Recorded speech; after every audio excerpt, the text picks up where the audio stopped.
Hi friends, जय जगन्नाथ। आपमती अच्छा आशा कर भल थे। तो चलते आज वीडियो को स्टार्ट करवा। तो आपण तो वीडियो देखिए जानीपे मुझे कौन बनवाई जाऊँगी। मुझे पुई घाट बनवाई जाऊँगी। तो से गोटे कुकर नहीं कुकर किसी जीरा नहीं जीरा फुटीगला से किसी अदा शुखिला लंका तेजपत्र आड करनेमी। सहित काश्मीरी लंका गुंड को मध्य आड करदेवी।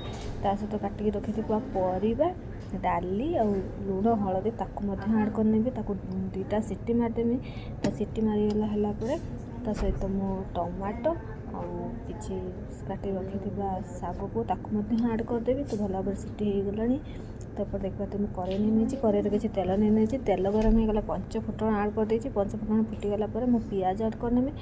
पियाज गोल्डन ब्राउन हो गला मुझे अदा रसुण पेस्ट आड करदेवी। तो अदा रसुण पेस्ट भल भाव होगा गुंड मसला आड करदेवी। गुंड मसला भल भाव मिक्स हो गला मसला कलर तेल छाड़ा आरंभ कर सारापर से परिवा आड करदेवी। परिवा को भल भाव देखिए करदे। तो आमर हो गला पुई घांट रेडी।